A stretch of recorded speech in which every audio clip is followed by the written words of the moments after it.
নদীতে কিন্তু প্রচুর পাক, হাঁটুর মালা কনকন করছে এই কাদায় হেঁটে হেঁটে। একটা টানা দিয়েছি, তাতে দেখুন কি পরিমাণে চিংড়ি মাছ পড়েছে বন্ধুরা। এই একটা টানা দিয়েছি, দেখুন 200 গ্রামের কাছাকাছি চিংড়ি মাছ কতটা পরিমাণে হয়েছে। মা লক্ষ্মীর জন্য এগুলো রেখে যেতে হয় মাঠে। এই 9টা গোছ কিন্তু আমরা আর কেটে নিয়ে যাব না। মিক্সিতে পেস্ট করলে এরকম স্বাদ পাবেন না। ঝাল বেশি করে দিয়েছি, ঝাল ঝাল হবে, খেতে দারুণ লাগবে। বন্ধুরা, আমাদের সমস্ত ধান সব কাটা হয়ে গেছে, এইটুকু বাকি আছে আর যেটুকু কাটা ছিল প্রায় প্রায় একদম শুকিয়ে গেছে।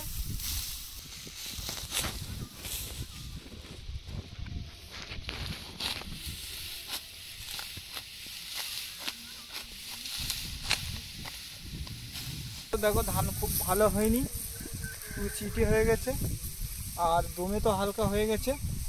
এবার ফলনটা খুবই খারাপ হচ্ছে।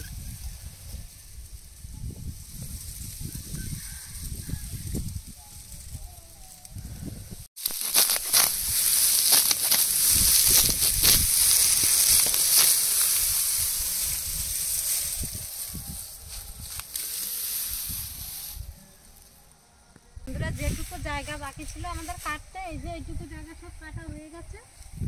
আর ও পাশে এগুলো আমার জ্যাঠামশাইদের ধান। আর আমাদের ধান কাটার শেষে কিন্তু 9 পিস গোছ রেখে দিয়েছি। আর এই ধান কেটে কিন্তু বাড়ি নিয়ে যাব না, ধান তো লক্ষ্মীর দান, সেই জন্য আমরা এই 9 পিস গোছ রেখে দিয়েছি। আর একটা ভালো দিন দেখে, কালকে বৃহস্পতিবার আছে, বৃহস্পতিবারে এই ধানগুলো বাড়িয়ে দেওয়া বলে, আমার মা বলে। কাশি দিয়ে যেতে হয় এখানে একটা, আর এখানে একটু পুজো দিয়ে যেতে হয়। আপনার সামর্থ্য অনুযায়ী যেমন পারেন দেবেন। জিলাপি, মিষ্টি, নকুলদানা, যে যেমন সামর্থ্য সে তেমন দেয়। এভাবে বেঁধে রেখে যাব আর কালকে কাশি বাড়িয়ে দেব।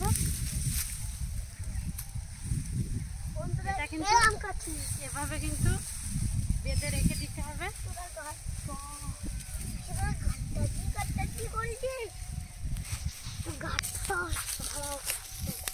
মা ঠাকুমা বলে এগুলো নাকি মা লক্ষ্মীর দান, সেই জন্য মা লক্ষ্মীর জন্য এগুলো রেখে যেতে হয় মাঠে। এই 9টা গোছ কিন্তু আমরা আর কেটে নিয়ে যাব না। আর কালকে একটু মিষ্টি এনে কাঁচি বাড়িয়ে দিয়ে যাব এখানে। এবছরের মতো আমাদের ধান কাটা কমপ্লিট হয়ে গেছে, আবার হবে এই গরমের চাষ। মাঠ থেকে আমরা ধান কেটে নদীতে এসেছি মাছ ধরতে। আর প্রতিটা কেমনে এত পরিমাণে চিংড়ি মাছ পড়ছে, আপনারা না দেখলে বুঝতে পারবেন না। প্রচুর পরিমাণে চিংড়ি মাছ পড়ছে। আজকে চিংড়ি মাছের রেসিপি করব। আর এই যে আমার ভাই 4-5টা খেমন দিয়েছে, পুরো একটা তরকারি চিংড়ি মাছ হয়ে গেছে, প্রচুর চিংড়ি মাছ পড়ছে।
জালের উপরে পড়ে রয়েছে।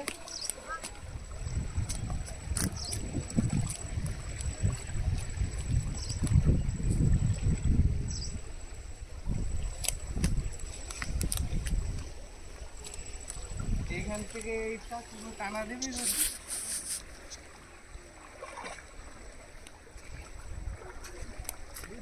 জাল থেকে সব বেরিয়ে গেল। চিংড়ি মাছ এত পরিমাণে টানা দিয়েছি, সব বেরিয়ে যাচ্ছে চিংড়ি মাছগুলো।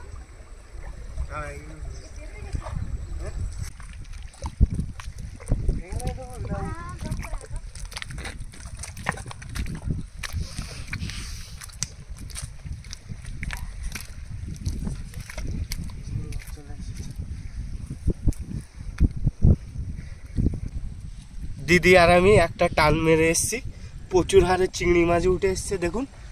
আর এই চিংড়ি মাছ দিয়ে আপনাদের সামনে শেয়ার হবে তরকারি রেসিপি। বন্ধুরা, ছোট্ট একটা টানা দিয়েছি, তাতে দেখুন কি পরিমাণে চিংড়ি মাছ পড়েছে। আর এখন একটু পরে তো জোয়ার উঠবে, আর এই সময় কিন্তু মাছ পড়ে প্রচুর। আর একটা টানায় তো একটা তরকারির মাছ হয়ে গেছে।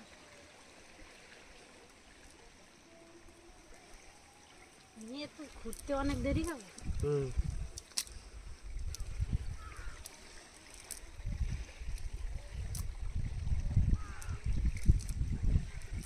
জালে থেকে যাচ্ছি।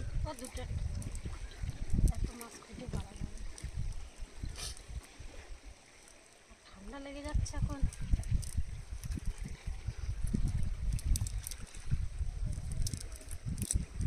এটা আবার কি বাবা রে, কই কিছু কিসের নাড়ি ফেলা ফেলা।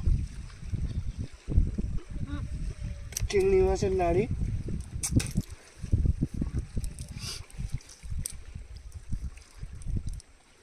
প্রচুর চিংড়ি মাছ।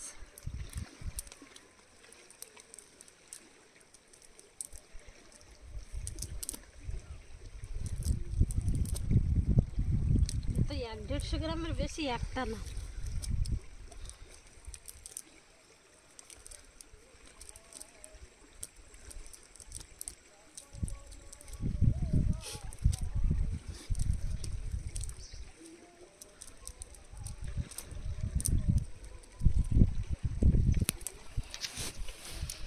বন্ধুরা, এই চিংড়ি মাছগুলো দেখুন, 100-150 গ্রামের বেশি হয়ে যাবে, 200 গ্রাম হয়ে যাবে না বন্ধুরা। এই একটা টানা দিয়েছি দেখুন, 200 গ্রামের কাছাকাছি চিংড়ি মাছ। কতটা পরিমাণে হয়েছে। চিংড়ি মাছগুলো ব্যাগে তুলে নেব, আবার আমরা এখন টানা দিতে যাব।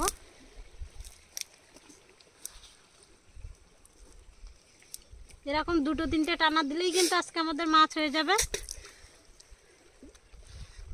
আর চিংড়ি মাছ দুটো, একটা চিংড়ি মাছ বড় বড় আছে, আর সব চিংড়ি মাছ একটু মাঝারি সাইজ। আর আমার ভাইয়ের তো ঠান্ডা লেগে যাচ্ছে, বেশিক্ষণ থাকা যাবে না। আর 2-3টে টানা দিয়েই কিন্তু আমরা বাড়িতে চলে যাব। আমাদের নদীতে কিন্তু প্রচুর পাক, হাঁটুর মালা কনকন করছে। এই কাদায় হেঁটে হেঁটে আপনাদের সামনে রেসিপি শেয়ার করা হবে, আপনারা দেখবেন অবশ্যই আর শেয়ার করবেন বন্ধুরা। আর বন্ধুরা, পাকে একদমই হাঁটা যাচ্ছে না, আর হাঁটতে পারছি না, হাঁটতে প্রচুর কষ্ট হচ্ছে। তাই জন্য এখানেই ছেড়ে দেবো বন্ধুরা। এখন মাঠে কাজ চলছে বলে আর মাছ ধরতে আসতে পারি না, অনেকদিন পর এসেছি মাছ ধরতে।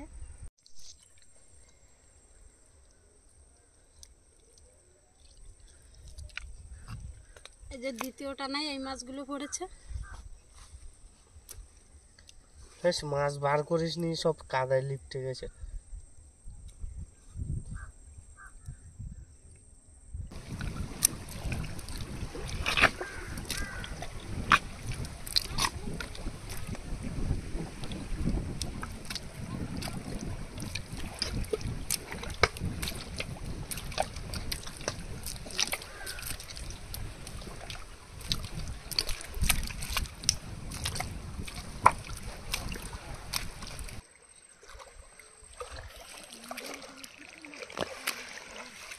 বন্ধুরা প্রচুর মাছ পড়েছে এইবারে। বন্ধুরা এই লাস্ট টানা, এবার বাড়িতে যাব।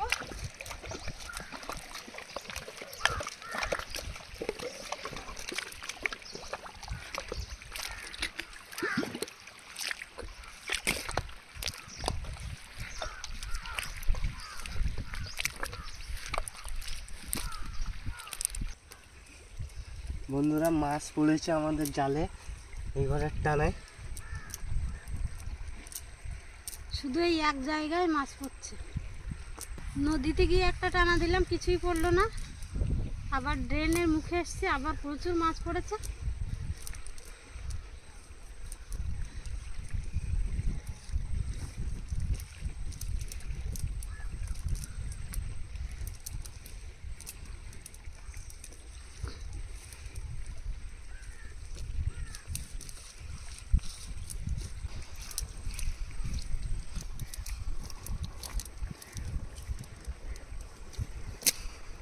বন্ধুরা এই যে অনেক মাছ পড়েছে, এবার বাড়িতে যাব।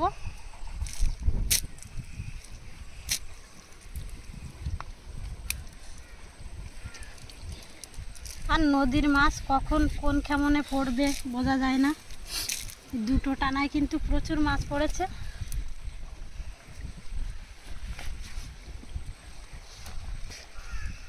প্রথম টানায় যে পরিমাণে মাছ পড়েছিল আর শেষের টানায় কিন্তু সেরকম মাছ পড়েছে। বন্ধুরা এবার বাড়িতে যাবো। আর কতটা মাছ পেয়েছি, মাছগুলো সব ঢালছি। আজকে আমরা এসছি আধা ঘন্টা হয়েছে, তার ভিতরে দেখুন এই যে মাছ পেয়েছে। 3টে টানা দিয়েছি আর 4-5টা খেমন দিয়েছিলাম। আধা কিলোর বেশি চিংড়ি মাছ হয়েছে।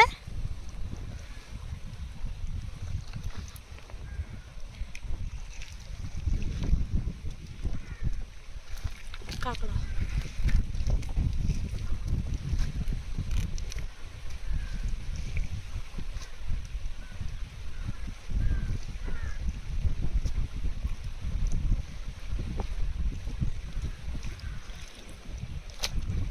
আমাদের মেছো কার্তিকের এখনো তুলতে পারছি না।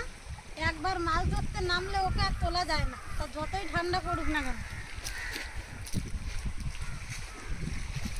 আমরা ঠান্ডাতে দাঁড়াতে পারছি না, আর ওর ঠান্ডা লাগছে না।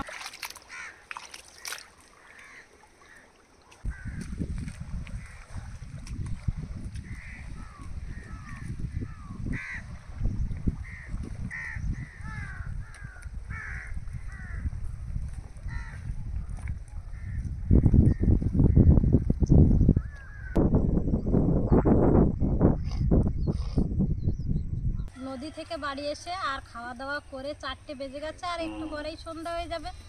শীতের সময় তাই এখন ঝটপট বানিয়ে ফেলবো চিংড়ি মাছ বাটা। দারুণ সুস্বাদু এই রেসিপি। আর এই বাটা দিয়েই কিন্তু এক থালা ভাত নিমেষেই শেষ হয়ে যায়। আর আজকে এমনভাবে বাটাটা করব, প্রথম থেকে শেষ পর্যন্ত ভিডিওটা দেখবেন। আর চিংড়ি মাছ বাটা বানানোর জন্য এখানে নিয়ে নিয়েছি পেঁয়াজ কুচি, রসুন, শুকনো লঙ্কা আর ধনিয়া পাতা, নিয়েছি কালো জিরা আর চিংড়ি মাছ কিছুটা নিয়ে নিয়েছি। আমার মাকে বলেছিলাম চিংড়ি মাছগুলো বেছে দিতে, বেছে রেখেছিল। উনানটা ধরিয়ে নেব। কড়াইতে সামান্য একটু তেল দিয়ে দেব।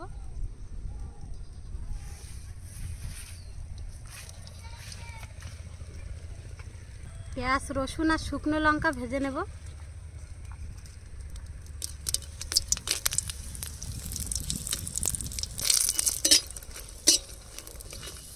এবার রসুন আর পেঁয়াজ দিয়ে দেবো।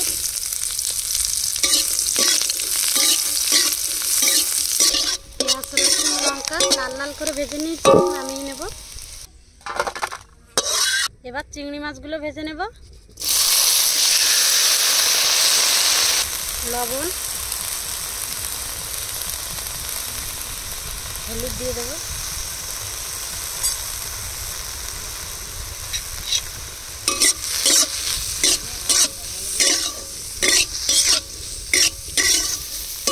চিংড়ি মাছগুলো ভাজা হয়ে গেছে, এবার নামিয়ে শিলে বেটে নেব।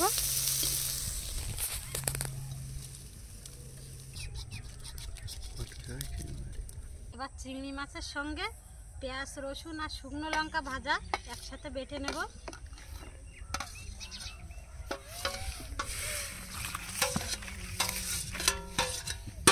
এর সাথে ধনে পাতাগুলো দিয়ে একসাথে বেটে নেব।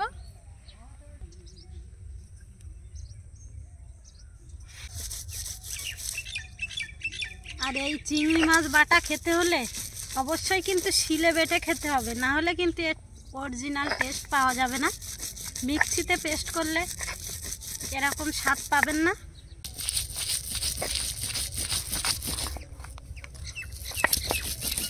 আর এই চিংড়ি মাছ বাটায় একটু ঝাল বেশি করে দিয়েছি, ঝাল ঝাল হবে, খেতে দারুণ লাগবে।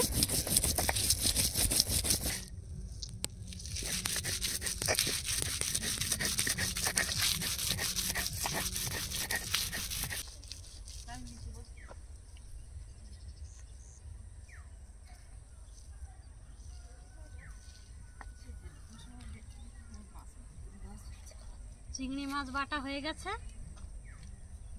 এবার খাবো। দেখো বন্ধুরা, আমাদের আগে ও টেস্ট করে নিয়েছে। এই বল কেমন লাগছে, বল তোর গাইদের সঙ্গে বল, গাইস আমি খুব খেয়েছি, খুব তৃপ্তি পাইছি, ও খুব টেস্ট, অমৃত খেলাম অনেক। চিংড়ি মাছ বাটা হয়ে গেছে, এবার কড়াইতে সরিষার তেল দিয়ে দেবো। এবার গরম তেলে কালো জিরা ফোড়ন দিয়ে দেবো। চিংড়ি মাছ বাটা দিয়ে এবার মিক্স করে নেব।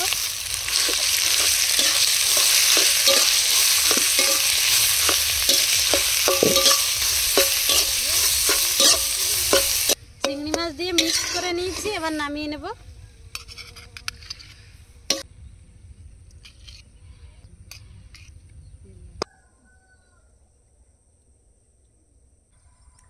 বন্ধুরা দেখতে কিন্তু দারুণ লাগছে। গরম গরম ভাত আর চিংড়ি মাছ মাখা। এবার খাবো বন্ধুরা, খেয়ে দেখি কেমন হয়েছে। আর এই সময় বন্ধুরা এরকম ফাঁকা জায়গায় ভিডিও করতে কিন্তু দারুণ লাগে। এই শীতের সময় মাঠ ঘাট সব ফাঁকা হয়ে যায়।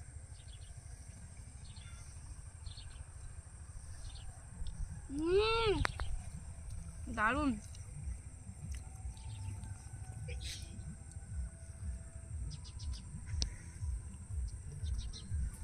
এত টেস্ট পিসি কি করে বানালি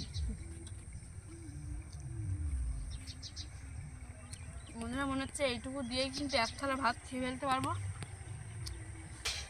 বন্ধুরা এই যে এগুলো আর কাউকে দিতে ইচ্ছা করছে না, মনে হচ্ছে নিজেই একা একা খেয়ে নিই। অবশ্যই বাড়িতে একবার ট্রাই করবেন, বুঝতে পারবেন এর কি টেস্ট। আর বন্ধুরা কালো জিরা আর ধনেপাতা দিয়েছে, ফ্লেভারটা দারুণ আসছে আর দারুণ খেতে হয়েছে। পিসি আজকে তুই যেটা রান্না করেছিস সেটা মাছ মাংস কিছুই লাগবে না, এটা যদি আমার প্রত্যেক দিন থাকে আমি প্রত্যেক দিন এক থালা করে ভাত খেতে পারবো। বন্ধুরা এভাবে চিংড়ি মাছ বাটা করলে কিন্তু দারুণ লাগে। আর এর থেকেও বেশি টেস্ট লাগে চিংড়ি মাছটা একদিন জ্বালিয়ে রাখতে হবে, তারপরের দিন বাটা করবেন, আরও বেশি টেস্ট লাগে। আর এভাবে বাটা করলেও কিন্তু দারুণ লাগে। অবশ্যই এই বাটা একবার ট্রাই করবেন, নিমেষেই এক থালা ভাত খেয়ে ফেলবে, আর কিছুই লাগবে না, শুধু এই বাটা দিয়েই কিন্তু এক থালা ভাত শেষ হয়ে যাবে। আর একটু ঝাল ঝাল করতে হবে, দারুণ লাগবে বন্ধুরা। আর আমাদের ভিডিওটা ভালো লাগলে লাইক কমেন্ট শেয়ার এবং সাবস্ক্রাইব করে পাশে থাকা বেল আইকনটি বাজিয়ে দেবেন। সবাই সুস্থ থাকবেন, ভালো থাকবেন, দেখা হচ্ছে পরের ভিডিওতে। বাই।